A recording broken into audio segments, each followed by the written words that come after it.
Welcome to Sound Bites, hosted by registered dietitian nutritionist Melissa Joy Dobbins. Let's delve into the science, the psychology, and the strategies behind good food and nutrition.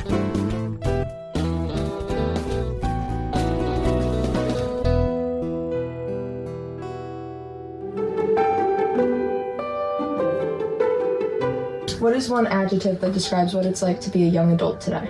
Probably exhausting. It's terrifying. Stressful. I would say connectivity. Very tiring. You're at a stage where you're in between child and adult. People are treating you one way and you feel a different way. It's a lot going on. Exciting because as you get older and as you become a teen, you're given more independence and you gain these opportunities and experiences that come with this independence. What are the 3 things you're most concerned about? Really, it's my math test that I have next week for school. College, moving out, being independent. Probably social media because I feel like sometimes it makes me feel bad about myself.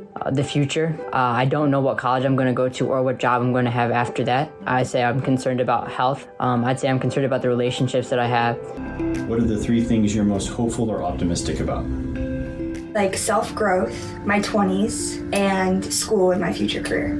Wanting to be a great teacher and a mother, being the first person in my family to get a college degree. The technology we have now, the direction of optimism in the world, like the way people think now. Getting started with my career, and I'm very excited to drive. Summer and the start of my sports seasons like soccer, football, and baseball. Getting out of high school, I want to see a better future. Hello and welcome to the Sound Bites podcast. Today's episode is about adolescent health and the nutrition-related health challenges impacting adolescents, the many factors affecting their dietary intake, the increased nutritional needs during this stage of development, and the need for more research to inform dietary guidance for this age group. The format of this episode is a little different than my typical shows. I have interviewed several different experts and compiled these into one episode in an effort to provide an in-depth look into this topic and provide food for thought for future research, recommendations, and communications. We are submitting this episode to CDR for 1 free continuing education unit for dietitians and dietechnicians. Commercial support has been provided by the National Cattlemen's Beef Association, a contractor to the Beef Checkoff. Let's jump right in. It's well established that nutrient adequacy in adolescence affects physical development and academic performance, as well as long-term health. Yet research is woefully lacking for this life stage, and dietary guidance lacks specificity for these unique needs. In fact, the 2020 Dietary Guidelines for Americans noted that the nutrient gaps among adolescents are so significant that this, quote, constellation of potential nutritional risk factors, unquote, is a public health challenge. To help address this gap, the National Cattlemen's Beef Association, on behalf of the Beef Checkoff, partnered with Dr. Mario Ferruzzi and his team at the Arkansas Children's Nutrition Center, which is one of 6 USDA national nutrition centers, to convene 50 leading nutrition scientists, physicians, registered dietitians, and public health experts earlier this year. I attended this forum entitled Nourish Now, a science dialogue on improving adolescent health through nutrition. And this podcast episode is a result of my conversations with many of the esteemed experts who presented there. The objectives of the Nourish Now forum were as follows. 1, illuminate the nutrition-related health challenges affecting adolescents, as well as the potential public health impact of their nutrient deficiencies. 2, address societal and behavioral factors affecting adolescents' dietary choices and preferences. 3, demonstrate the need for balanced dietary patterns to address the unique nutritional needs and nutrient gaps of adolescents. 4, identify research needs and opportunities to better support evidence-based dietary guidance to effectively improve the health and well-being of adolescents. The forum kicked off with welcome comments by Dr. Mario Ferruzzi. Dr. Ferruzzi is a professor and Arkansas Children's Endowed Chair in Digestive Disease and Nutrition Research. He serves as chief for the section of developmental nutrition in the Department of Pediatrics at the University of Arkansas for Medical Sciences. He also serves as the director of the Arkansas Children's Nutrition Center. Dr. Mario Ferruzzi, tell us why we're here today. We're convening, we're collaborating. This is a very important topic. Tell us about this. We're very interested here at the Arkansas Children's Nutrition Center in developing research that supports dietary guidance for all Americans. And that includes understanding the diverse needs that exist for different groups, different ages, different populations of individuals, etc. One of the groups that was brought up as an individual portion of the population that perhaps is understudied and in many cases underappreciated in the context of nutrition are the adolescents in our lives. Many of us have teenagers, have had teenagers, are going to have teenagers. How they eat, how they interact with food, and what we can do to guide them to better health through nutrition and through food is a critical point to address. And we think that this is one of those opportunities for us to convene with experts from around the country in partnership with the National Cattlemen's Beef Association, the Arkansas Children's Nutrition Center, which is one of the USDA human nutrition centers, to begin that conversation in earnest and figure out how we're going to set a research strategy moving forward that can be impactful. The first session was an engaging and enlightening presentation by educator and author Michelle Eichard about appreciating the adolescent life stage and looking at the uniqueness of this life stage and how adolescents' perspectives and influences affect their choices. I can tell you, as a parent of teens and a former adolescent myself, Michelle shared some insights that really helped connect the dots and make sense out of this interesting life stage. One of the biggest takeaways for me was that as adults, we can avoid many things during our day that make us uncomfortable. But teenagers do uncomfortable things all day, every day. Michelle said that their number one fear is, I'm not normal. They face this fear all day, every day, and it's exhausting. Despite some of these truth bombs, this was a very fun and inspiring session about understanding the teenage brain. The next section was on adolescent growth and development and nutritional landscape to discuss and understand adolescents' developmental phases, nutritional needs, and physiological milestones that influence adolescents' immediate and future health. This session featured speakers Dr. Leslie Kaplan, Dr. Victor Fulgoni, and Jill Castle. Dr. Leslie Kaplan is a pediatrician and certified eating disorder specialist who specializes in adolescent health and young adult medicine. She has practiced in various healthcare settings over the last 25 years, including primary care adolescent medicine, college health, and eating disorder treatment. Dr. Leslie Kaplan, you shared some interesting information this morning about how adolescents' brains work, and you mentioned some impediments to healthy nutrition during adolescence, and I would love for you to share those with us. Right. A few things come to mind. There are definitely some sort of inherent impediments to healthy nutrition in this age group, just by virtue of them being adolescents. One is an impulsivity, an inability to delay gratification or to plan. Of course, that's going to affect food choices. And a young adolescent who has soccer practice is not going to be thinking, oh, what's the best snack that I should choose to fuel my body for this practice? He's going to go for the chips. They're quick and easy. They're tasty. So that's one way. Another way, of course, is the very increased influence of peers and the echo chamber. It's echo chamber social media.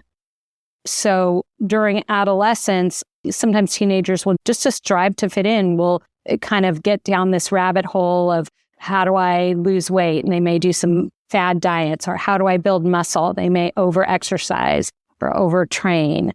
Also, substance abuse can start during this time. So that influences nutrition all sorts of ways, but a common one that I deal with nowadays is nicotine use. That was for many years on the decrease. Now it's way up there again, and nicotine is an appetite suppressant. Also, during this time, there's a whole shift in circadian rhythm. So it's called a sleep phase delay. So teenagers naturally want to go to bed later and wake up later. Meanwhile, school still starts at 8 a.m. If teenagers have to wake up 2 minutes before going to school, they're probably not going to be eating breakfast. Also, a lot of teenagers are really busy, so they have after-school activities, robotics, sports, debate team that can go well into the evening, and they may not be getting healthy snacks or even a healthy dinner. One of your areas of specialty is eating disorders.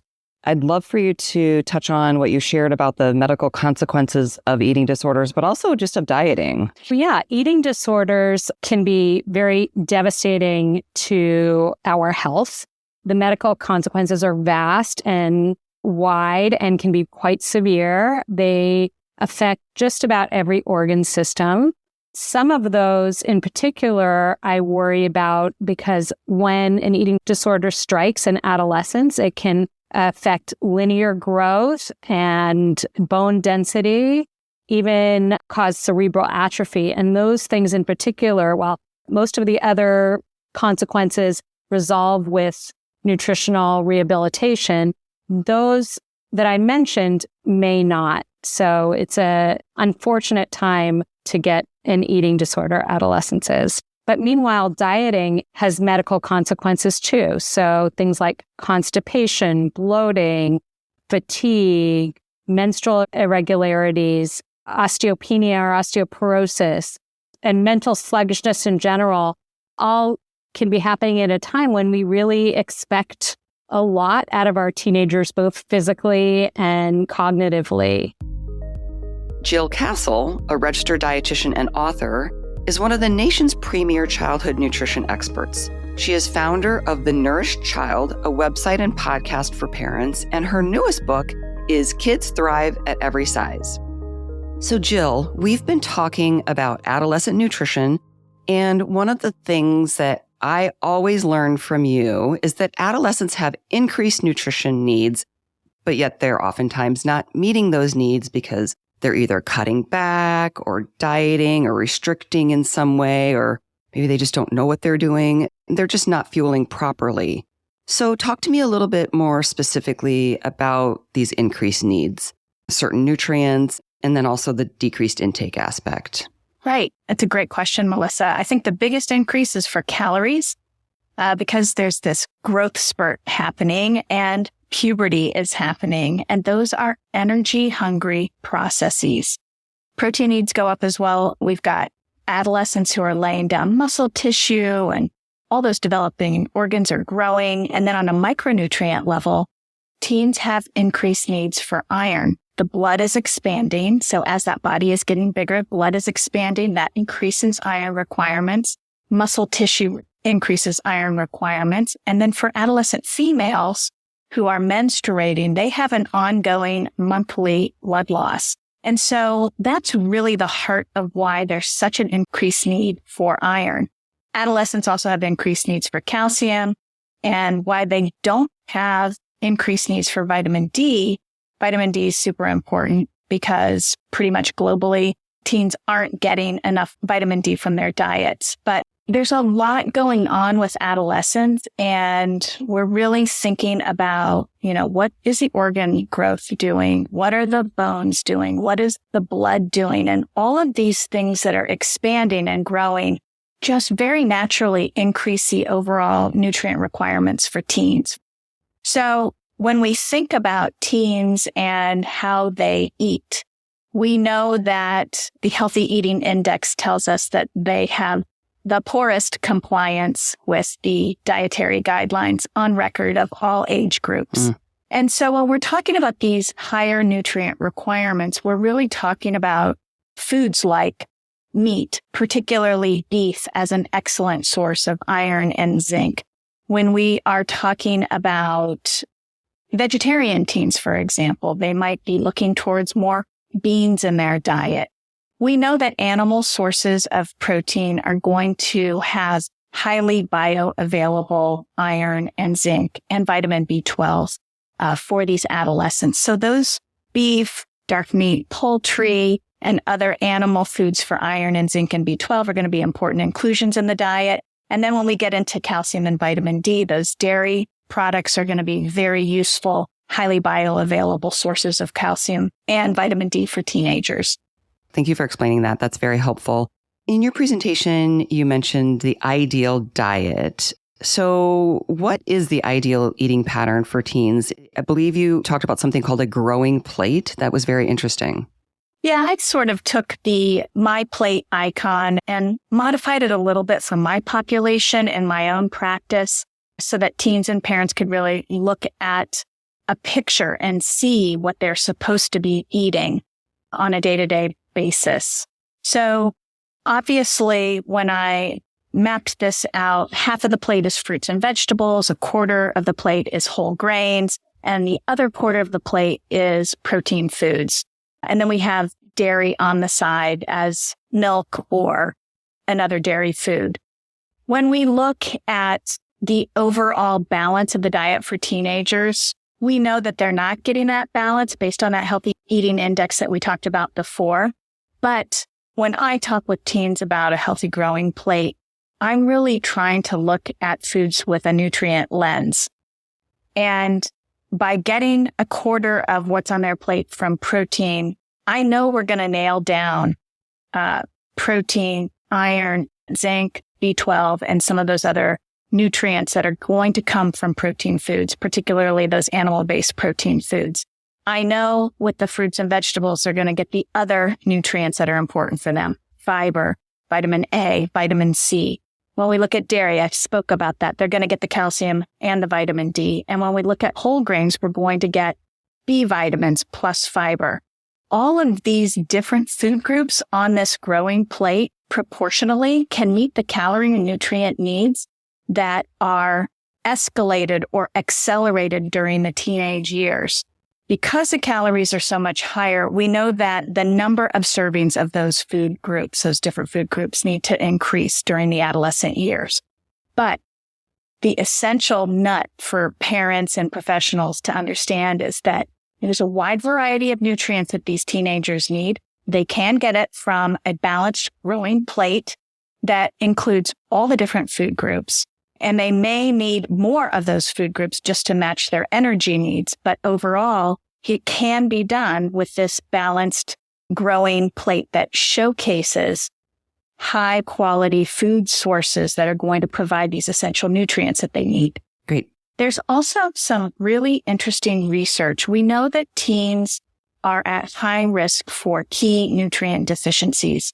But there's research out there that shows that when adolescents add low-fat animal foods to their diet, so this would be a high-quality protein source like beef, eggs, or dairy, that it improves the overall nutrient intake that they receive, and they get closer to nutrient adequacy. So it's really, how do we make this information accessible and practical?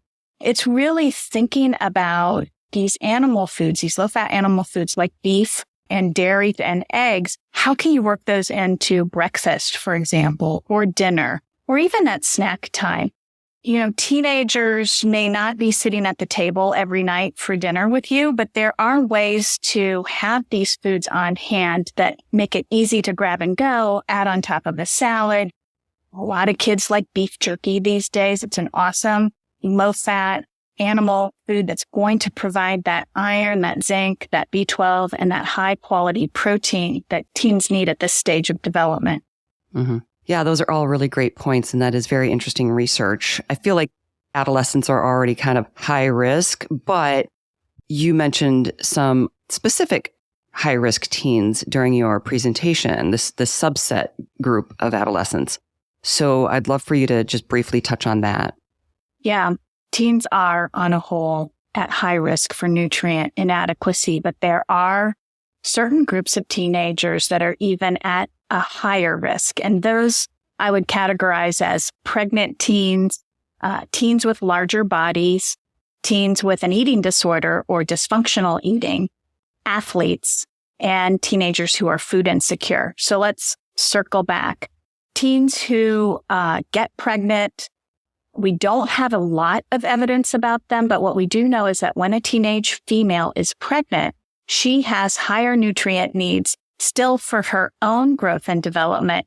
But then she has this baby, this fetus that is growing inside of her, and that baby has high nutrient needs also.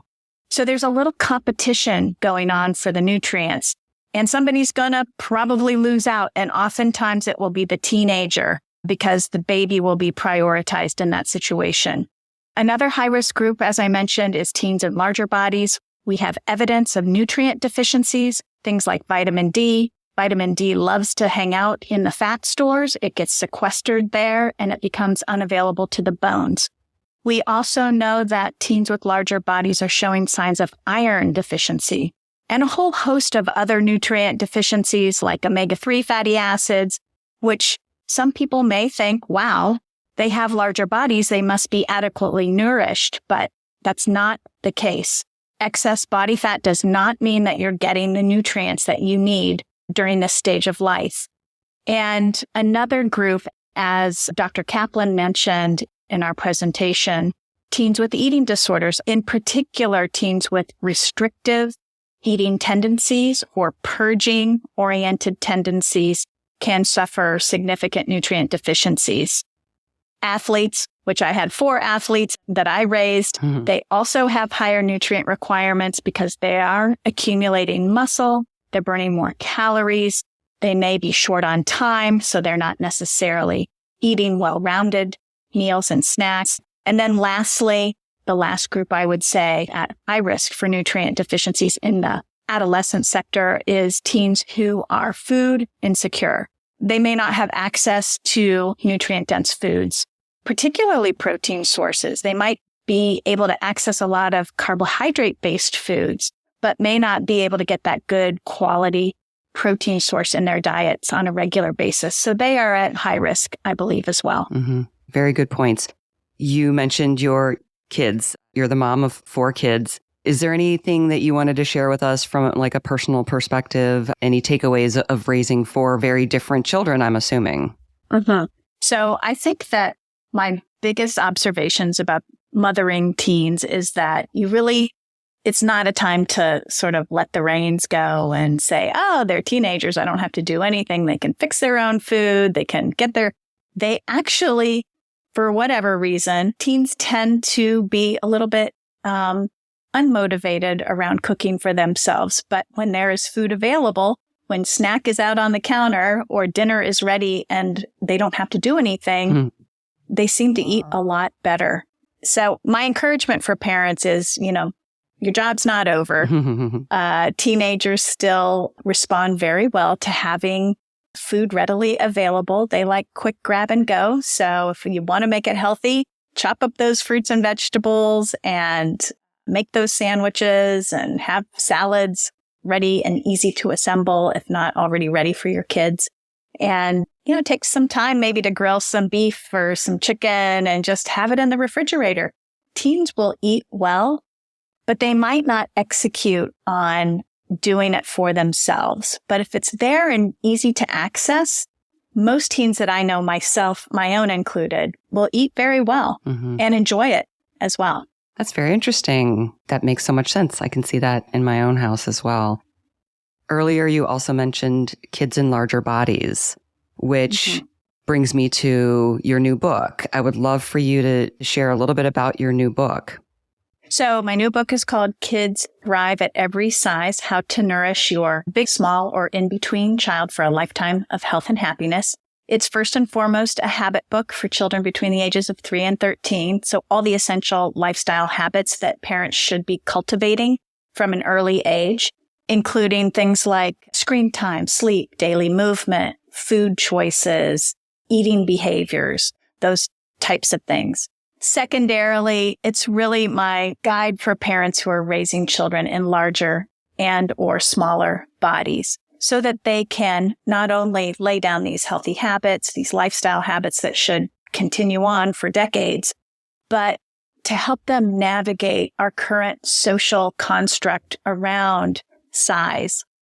It's tough to raise there are different concerns and different pressures for parents who are raising children in larger and smaller bodies.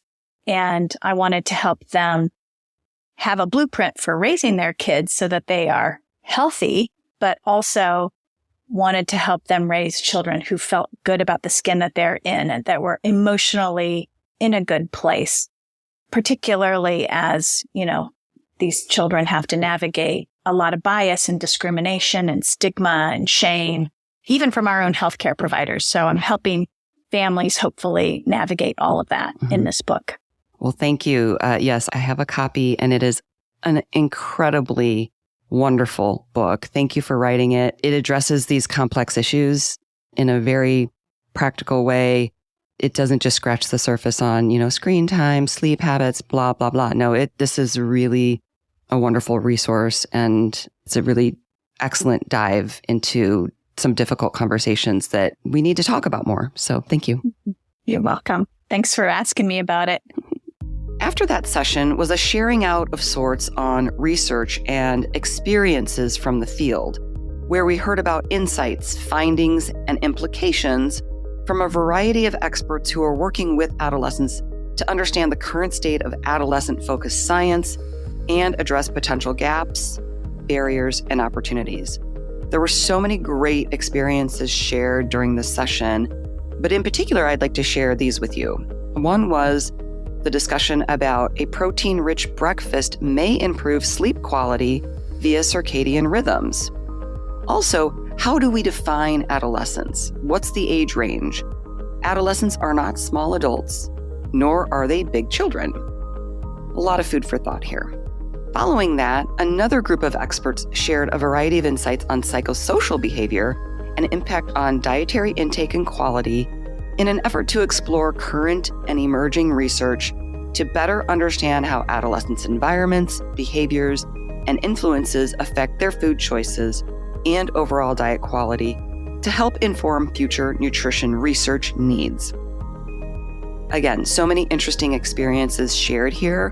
One speaker talked about the social facilitation of eating, or eating more when you are with others than when you're alone, and social modeling of eating, or eating like others to belong, and the effect of social media on food choice and intake, such as celebrities promoting certain foods. Another speaker focused on adolescent sleep research, circadian misalignment, and nutrition. Fascinating stuff. And another speaker talked about field research on teen food insecurity, and I found this so profound. They looked at training teens living with food insecurity as paid mentors to younger kids in a summer food service program, and how that was key in overcoming barriers to participating in this program. A lot of those barriers had to do with shame and image of participating in that program. The final session of the day was entitled Looking Ahead, Implications for Adolescent Dietary Guidance. This session featured 3 former Dietary Guidelines Advisory Committee members, Dr. Reagan Bailey, Dr. Teresa Davis, and Dr. Heather Leidy. Dr. Heather Leidy is an associate professor at the University of Texas at Austin with a joint appointment with the Department of Nutritional Sciences and the Department of Pediatrics through the Dell Medical School. She also serves as the Director of Research Interest Groups through the American Society of Nutrition and was a member of the 2020 Dietary Guidelines Advisory Committee. What is the state of the research now that's looked at health outcomes or nutrient adequacy of adolescents in America? Where are we with this? You would think at this point in time, right, in 2024, that we would have a plethora of research now across the life stages, but we're just not there yet with the adolescent population. You know, when you look at these life stages, a lot of the research lumps children and adolescents together. But when you look at some of even the numbers, about 1.5% of all the research is in children and adolescents, and that's together. So when you start to tease out the adolescent population, there's just not that many studies out there. And so I think that's the trouble when we think about, current and future dietary guidance or guidelines and recommendations with health. We're really pulling from either adult research or children and adolescents. And so it's sparse. And along those lines, when you look at the health outcomes, as most of you know, a lot of it is just BMI. which we know is really not a great marker of looking at overall health. And so it's BMIs. Then we start looking at nutrient adequacy. And I think that's where a lot of the research is, but most of it's with observational studies. So it's very rare to find intervention-based studies that are targeting, micronutrient deficiencies or preventing that through intervention. So, I think when you look at the gap of the evidence and you're looking at life stages, adolescence is really the one where I think we need to highlight it and bring more information in saying it's just not there. So where do we go next? Yes, where do we go from here? So given the risk of nutrient inadequacies in adolescence and this need for, a food-focused approach when we're developing successful dietary strategies to promote health, what are your recommendations for healthy dietary patterns? Yeah, so when you go back and look at the body of evidence that we do have in adolescence, there's some meta-analysis that have come out now that really highlight 3 key strategies that have been successful in these studies, and that's family-based interventions, technology, and then using specific foods or eating patterns. And so thinking about that in terms of that next step, it seems like looking at a dietary pattern and developing studies or even recommendations on that is not really going to be successful in teens. It sounds like, or what we know with the evidence, that they need something more tangible. So increasing dairy, or even, going further than that, milk consumption or certain foods, even if it's snacking occasions, targeting very specific eating occasions. A lot of my research is looking at breakfast. So for us, we've had quite a bit of success doing breakfast interventions. It's one strategy that teens can relate to, just getting up and having something. Or, if you're then talking about certain foods, you can identify that in this population. And it seems to work better than more of a holistic approach, which I think is what we really want, right? We want them to have a healthier dietary pattern, but what does that look like? And it's probably the same thing for adults too, but I think for adolescents, they want something that's just quick and easy and something that they can understand. And so focusing on that, I think, is key. And then also tying in that family-based strategy, whether adolescents want to do it or not, if their parents or siblings are following something, they will gravitate to it. Maybe reluctantly at first, but I think that's the other piece. And then, as I mentioned, the technology piece, making it fun and interacting and engaging, even social media, that I think concept can be really helpful, pushing, or promoting certain foods that can improve health and well-being in this population. Right. Thank you. So I know that plant-based healthy dietary patterns are a big topic of conversation these days. Do you have any insights that you'd like to share regarding that? Yeah. So, being on the 2020 Dietary Guidelines and even moving forward, there is an emphasis on plant-based dietary patterns, right? So it's defining what that is. And I think the consensus is for everybody that, yes, we do need to eat more plant-based foods. That's all the ones that meet our food group recommendations. And even in adolescence, I think it's more critical given that a lot of those food groups have those micronutrients that teens are deficient in. The challenge occurs, though, which is what's happening, is when they hear a plant-based dietary pattern, they instantly think, well, then we need to remove or restrict animal-based foods. The challenge is, as many of us know, when you look at the composition of animal-based foods, particularly those that are lean, like low-fat dairy, lean meats, those types of foods provide a significant amount of calcium, vitamin D, zinc, protein, and iron. Those are the things that when you look at deficiencies in teens, one, they're not eating enough of those types of foods. We see that with the inadequacy. And so I think it's a concern when teens are hearing that. Most will gravitate to whatever is cool or novel. And so they think, well, I'll just become vegan and follow 100% plant-based diet. And they're missing the point that, yes, we do need to follow a fundamentally plant-based diet, but there is high value in having animal-based foods in the diet to help with a lot of those nutrient inadequacies. And so I think, again, it's about education and promotion of those foods and being mindful of, to be blunt, like probably not a hot dog is the best strategy, but having, lean meat, or eggs or a glass of milk could be really helpful when you're trying to improve your overall dietary pattern. Right. Some of those very nutrient-rich choices for sure. Thank you. It's estimated that adolescents consume about 35 to 40% of their daily energy in schools. So how can we leverage like school breakfast and school lunch programs to help better nourish students and adolescents? So in terms of school-based engagement or school engagement with eating patterns, I think it depends on the specific individual life stage within adolescence. And I've talked about this before in terms of, young adolescents respond very differently to school eating behaviors than older adolescents. And so I think we need to take a step back and understand, middle school kids versus high school kids. I think that's very different. I'd say collectively, nobody wants to eat in school, but they are in school. And so how do you make that more socially acceptable? How do you make it, I don't know, necessarily fun, but how do you make it more cool or easily accessible? And so we've done some breakfast in the classroom studies in middle schools, and other folks have done that as well. How, you have these breakfast kiosks and, the snack stations where they can come by and grab foods. And so it kind of takes away from the stigma of cafeteria. There's nothing wrong with the cafeteria. I think another component is making the cafeteria and the lunch eating occasion maybe similar to what you see in college settings. A lot of times they have like the grab and go, and that's happening more now. There's more food stations in schools. I think the time frame is also another big concern, in the sense that when you look at how much time kids have to eat in schools, it's 15 to 20 minutes. Sometimes it's chunked between two different classes. And so making that a priority for kids to actually be able to have the time to eat in school can be, I think, really important. And one of the things that we've been talking about as well is just this idea of nutrition education, having kids understand, teens understand the value of healthier eating, what those foods would look like, I think is really important. And so that's not going to happen with just a couple recommendations in terms of, schools, you need to do a better job, right? I think it has to come at a higher level. But I think if the research can come alongside showing how school-based interventions can promote health and well-being through healthier eating behaviors, if that can get established, maybe we can push the needle forward in terms of, future policies and government engagement to make that happen. Because I know the finances that would be a part of making school meals healthier, I think, is a burden. And then the time frame, right? Because there's so much time in a given day. And so it really comes down to this reprioritization, if you will, of making nutrition and eating behaviors kind of a main priority across the day in a school. I think those are the things that I think could really drive some changes in school-based settings. Mm-hmm. Excellent.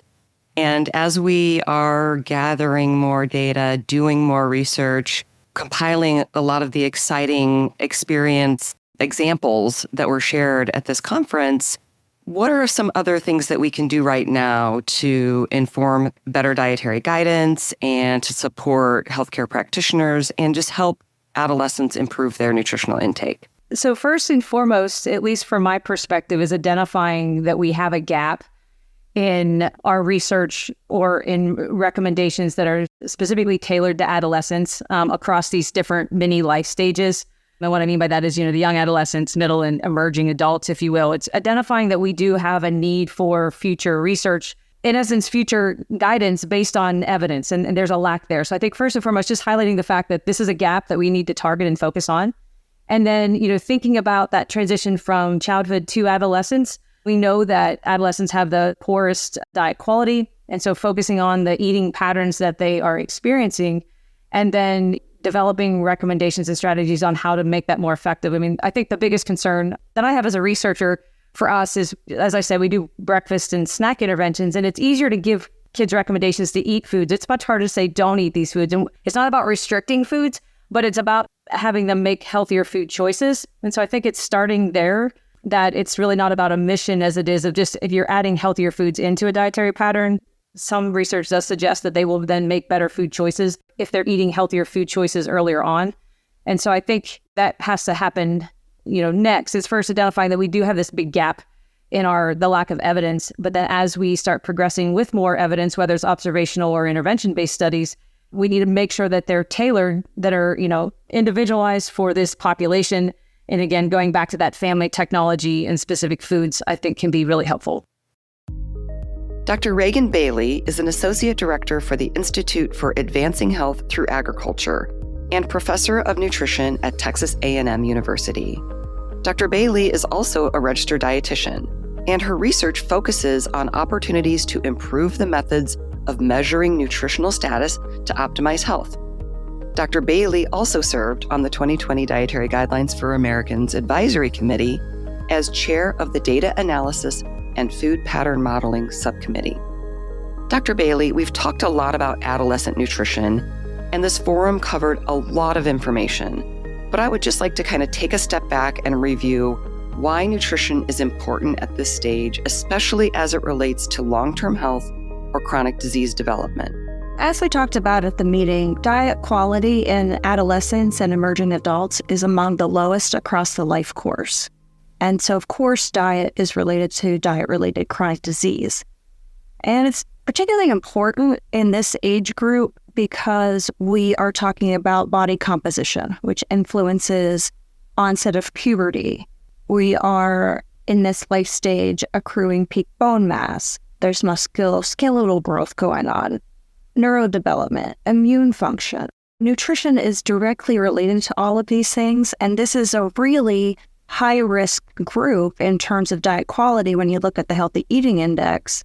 And we have very few policies and programs that are targeted towards adolescents and emerging adults as opposed to younger children or older adults. Absolutely. Can you speak to the common nutrient inadequacies and what foods or food groups help fill those gaps? Sure. So work with several of the people at the conference on the Dietary Guidelines. We identified several nutrients for all Americans: calcium, vitamin D, fiber, potassium, but especially in adolescents and particularly girls. Girls are at risk of low intakes of protein, folate, B6, B12, whereas both boys and girls have low intakes also in this age group of phosphorus, magnesium, and folate. And so there are very few foods that provide great sources of all of these nutrients. And so we really need to focus on dietary patterns and increasing dietary diversity to get a wide range of foods to provide all these nutrient gaps that we're seeing. This is also the least likely age group to use dietary supplements, so those nutrients without adding extra calories. And so the people who are at most risk are least likely to use these products. And I'm not encouraging or discouraging use of supplements, but just, making that connection as well. Right, yes. And that dietary diversity is so important, to your point, to provide a variety of nutrients, because as you said, there's very few, magical foods that would help fill all these nutrient gaps. So I'm glad that you addressed that. How can we demonstrate the need for balanced dietary patterns to help address these unique nutritional needs of adolescents? So one of the things we talked about is that in this life stage, mealtimes and eating occasions tend to be very different than other times in the life course. And so oftentimes breakfast is skipped, there's disordered eating, there's not the traditional breakfast, lunch, dinner, snack profile in this age group that we see in other life stages. And so without having the frequency of eating occasions, it's hard to get different nutritional benefits if you're having very limited. And so what we see in this age group is they tend to eat very late at night, and it tends to be oftentimes consumption of foods that are high in added sugars, saturated fats, and sodium. So more snacking late at night rather than a traditional breakfast, lunch, dinner profile. Most calories are, consumed later in the evening, just given busy schedules of adolescents, early school times, all of those things. Yes, very unique group for sure. Very unique time in life. So looking ahead, how can we best address the adolescent population with future dietary guidance? Well, something we talked about, and I just want to reiterate the importance of the structure of how adolescents interact with the food environment. So optimizing things like school lunch and school breakfast will help, because that's where a consistent and nutrient-dense source of calories can be included, but also having time built in, because we eat for many different reasons. We don't just eat to have nutrients. So modeling that eating occasions should be a time to enjoy and be with your friends and, the enjoyment of eating. And that's also a time where modeling of behaviors like consumption of nutrient-dense foods can occur peer-to-peer, which tends to be more meaningful than kind of a top-down, eat this, don't eat that kind of strategy. Great. In addressing a problem of this magnitude, we need to understand that these kids are facing not just nutrition problems. There's stress, there's sleep, there's food insecurity. There are a lot of issues that they are facing, and so nutrition is not front of their mind. They're more worried about the number of likes they have on TikTok or something like that, rather than nutrition. So how do we bring nutrition to be a priority or even a thought, honestly, in this age group? And how we as a community from all sectors can help support better nutrition, I think is something we really need to focus on.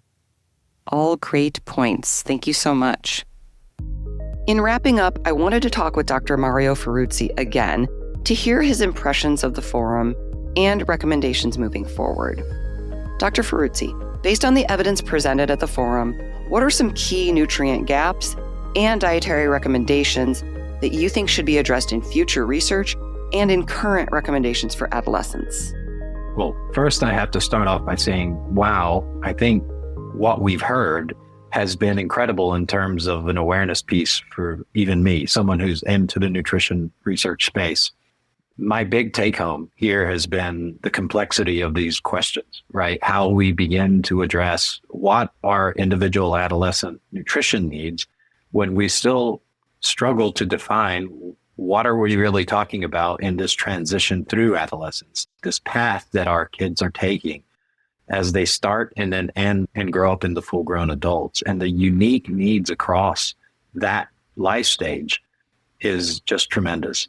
And the fact that food choices, while they may be framed at home, are being modified, the social aspects of this, the emotional aspects of this, the psychological aspects of this are incredible.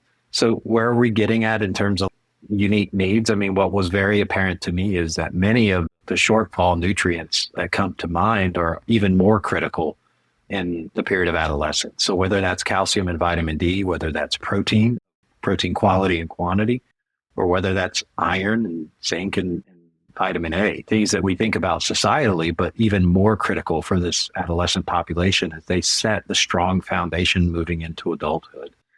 And the gaps that have to be addressed there in their diet, for example, the complex questions of what your protein choices might be. Are we looking at an ascent of plant-based proteins and what is happening from the standpoint of the nature of the protein that kids might be consuming? The importance of protein sources from animal sources, whether that be dairy, whether that be red meat or other meats, is going to increasingly need to be studied as it addresses shortfalls in things like quality protein. You know, animal proteins are certainly key for that. We know them quite well. Same with dairy. But some of those sources, like red meat, are going to be able to give us. Beef is going to be able to give us not just a quality protein, but another key shortfall micronutrient for segments of the population, including adolescent females, iron, which is critical. The calcium and vitamin D part to build the strong bones in adolescents that are going to help protect them and develop better bones for strong bones for the rest of their life. So I'm just learning that these gaps that we already know in other parts of the population have so many nuances in adolescence, and it's complicated by the fact that we're still trying to map out accurately what adolescents are actually eating, right? So not only do we have the challenge of being able to define what they need, but then the challenge of being able to accurately assess what they're eating and be able to create the right food environments for them to do that. And I think we're talking about beginning to develop the insight into how we even get to guidance for this specific group. It is about mapping not just what they need, but mapping what they're eating, and what those gaps are can become guidance. But then to translate that, you need all those other disciplines we talked about up front. You need to understand the psychology, the unique place that adolescents are in their life, what they're getting at school, what they're getting at home, what they're getting with their friends, and what their lifestyle and lifestyle demands are that are very different from when we were adolescents. So, you know, it's easy enough for us to fall into the trap that we remember what it's like to be 15. I'm pretty sure that it's a very different 15 now than it was when we were. Different world, for sure. Why does the Arkansas Children's Nutrition Center convene summits like this in partnership with other groups and stakeholders?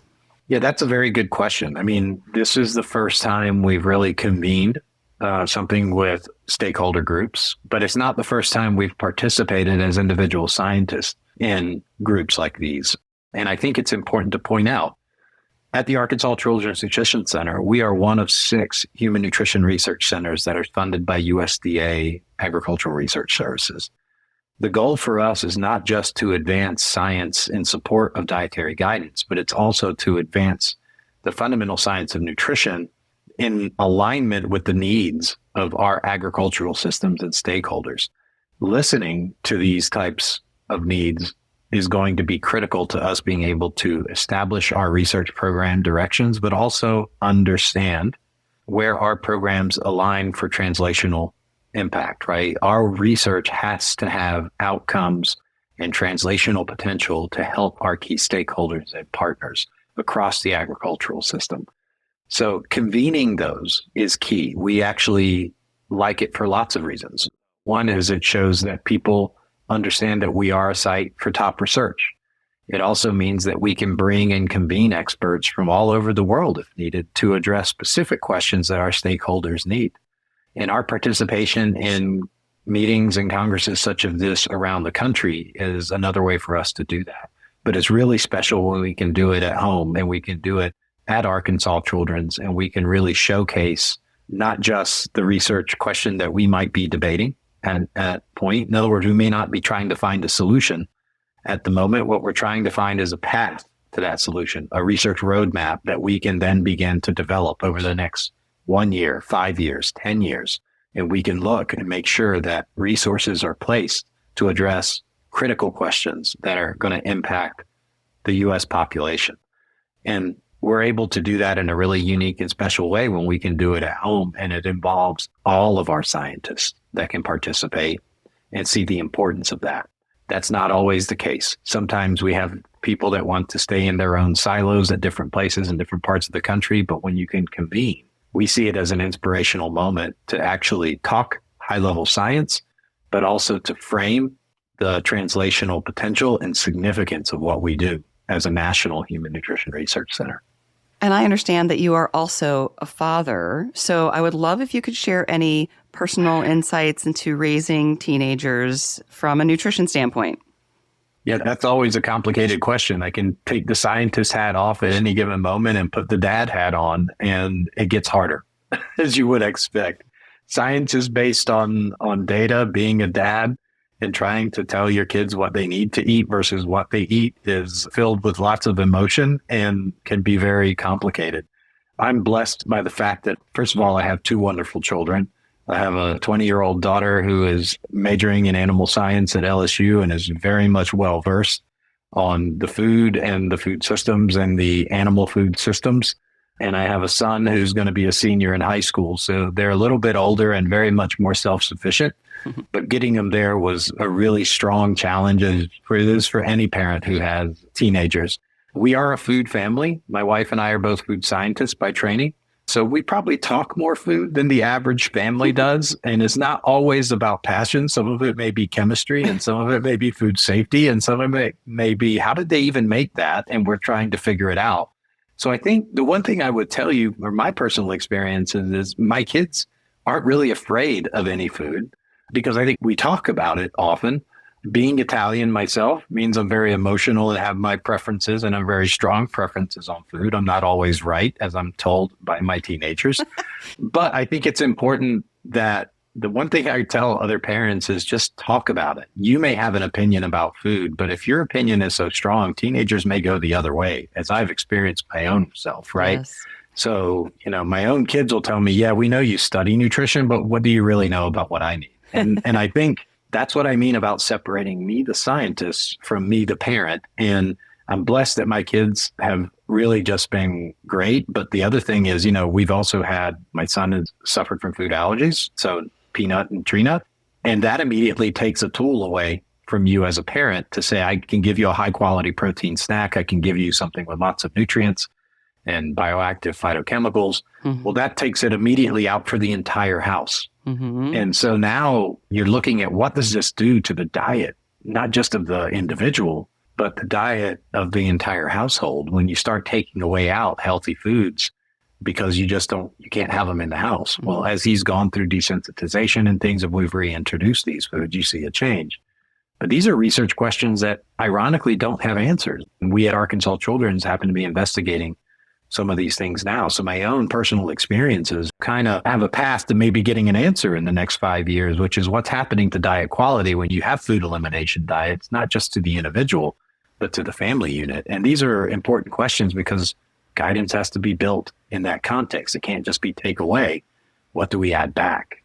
And I think even those of us that study this sometimes get trapped. So we all have unique challenges in our household. And boy, adolescents are fun. And mine are getting ready to step out of that phase, but I wouldn't trade it for the world. That was just a great time for us. Yeah, and the food elimination could be because of a food allergy, or it could be maybe because a parent thinks that a certain food isn't healthy or something. Correct. So yeah, it gets tricky when the adolescents have these increased nutrient needs and yet maybe a decrease in that nutrient intake, as we've been talking throughout the summit. So a lot of challenges thrown in there. It's tough to navigate right now. Yeah, just being a parent is hard. I know. That's right. Thank you for tuning into this episode. I hope you enjoyed learning more about this topic. If you're interested in learning even more, you can watch the entire video of the forum by going to the Beef Nutrition Education Hub. You will also find the research paper by Dr. Victor Fulgoni on how beef intake is associated with higher nutrient intake and nutrient adequacy in U.S. adolescents. Health professionals can obtain 4.5 continuing education credits by taking this course. I will have links to more information and resources, including the Beef Nutrition Education Hub, in my show notes at soundbitesrd.com. If you enjoyed this episode, please tell others about the podcast. Word of mouth is the best way to help support my podcast. And as always, enjoy your food with health in mind. Till next time. For more information, visit soundbitesrd.com. This podcast does not provide medical advice. It is for informational purposes only. Please see a registered dietitian for individualized advice. Music by Dave Burke, produced by Jag and Detroit Podcasts. Copyright Soundbites Inc., all rights reserved.